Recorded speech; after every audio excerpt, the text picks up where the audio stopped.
been a while since I went live, made a reaction, but I told you guys what was going on. I didn't say I was.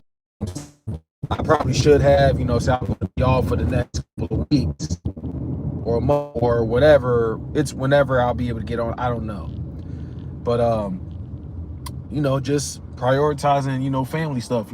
Just watching my son, with his studies and everything, and being though the school that he goes to, he does get a lot of homework. But anyway, that's pretty much what's going on my off days, even Eagles game day, whatever. But let me just get straight to it. All right. I'm gonna start this off by giving a big shout out to the Broncos fans. I'm not gonna be like Drew Brees or Nick Wright or Cam Newton or any other clown on there. I'm not gonna do that and make excuses. Yeah, we could say I'm not intentionally trying to contradict myself, but no, we're not gonna do that, Eagles fans. I mean, I'm not gonna do that. I could go to the audience and say the Philadelphia Eagles was a bullshit call away from being undefeated. But I said, I could be like Drew Brees and say, when he said, oh well, the Cowboys, the Eagles, what was a CD Lamb, drop away from not being undefeated, or a block kick or whatever. If it wasn't for that, the Eagles wouldn't be undefeated. But you know what? I'm not gonna do that. I ain't gonna do that. I said it on Twitter, I said it on Facebook, and I'm gonna say it right here. Yup, some of y'all may not like it. But it is what it is, all right?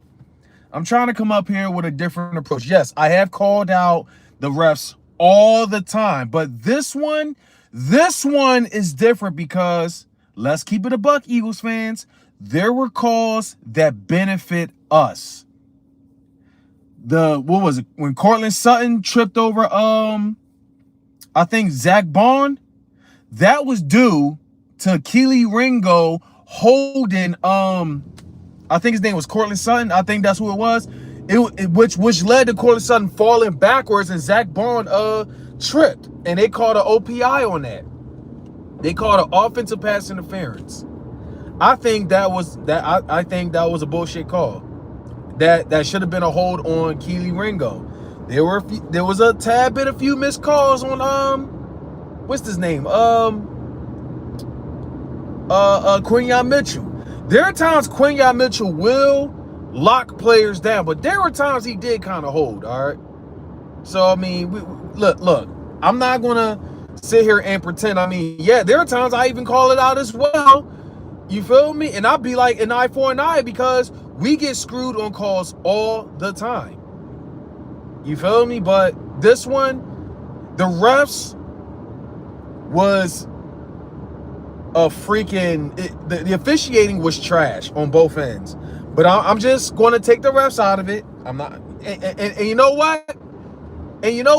Despite the refs being garbage, the Eagles had so many opportunities to win this game. But we've all seen... If you watch the game, if y'all watch the game, the Philadelphia Eagles offense just, for a majority of the season, by far, played like shit in the second half.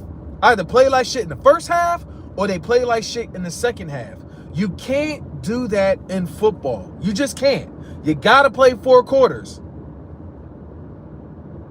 I mean, yeah, I can admit, we were somewhat lucky with the whole Rams thing. Yeah, we came back, when the Rams blew that 19-point lead, and Jordan Davis blocked that field goal and everything. You feel me? That was the matter. Shit. The game was a little too close with the Cowboys. The Bucks damn near blew that lead. Especially when in the second half, we didn't even complete a pass. You just can't do that. You cannot do that.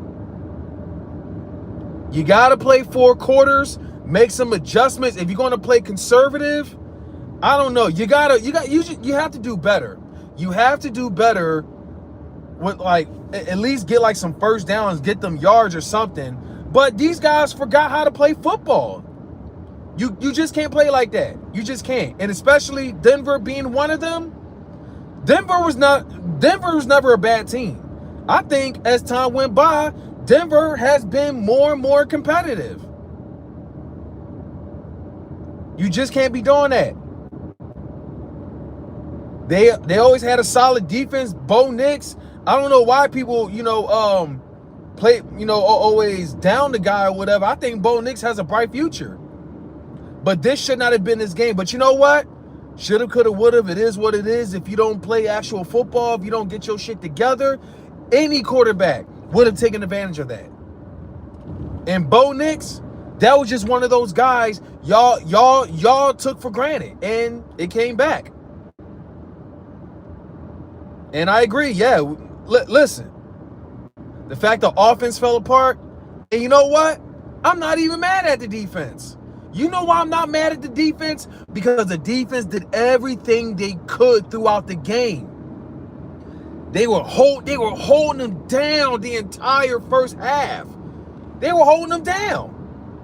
But when the offense fall apart the way they did, all of a sudden couldn't move the ball, complete a pass all like that, 9 times out of 10, the defense is going to gas out. So that's pretty much what happened there. The defense gassed out.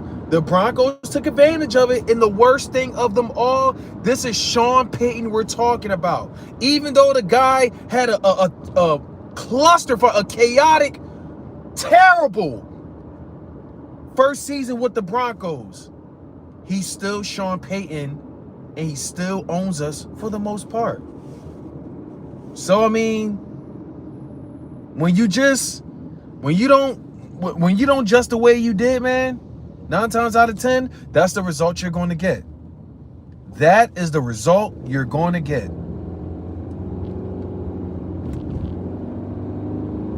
And I got to say, being as though this is our first loss in over, 400 days, well over a year? I'm be honest with you. Well, I say that with Jalen Hurts being our starting quarterback. But I got to say, I mean, I forgot how it feels to lose. And I sure know for a fact that all them haters that's coming out now, coming out of the fucking sewers, the rocks, anywhere underground where the walkers been at 6 feet under, now all of a sudden, here they are coming out. Y'all still flying? I mean, you know what? I ain't mad at it. Although I haven't made my y'all still them boys, at all this season, being as though I had a fractured ankle and I can't run around all like that. So, anyway, speaking of which, for those that's been wondering, I'm doing so much better. This is actually the first time. Well, actually not my first time. I would say last Friday was the first time I was able to actually drive within 6 weeks, being as though I had to wear medical boots. So, I'm in my brace and everything. I'm taking physical therapy. I got another 4 weeks with that, and I could have done the picture, but hey, you know what?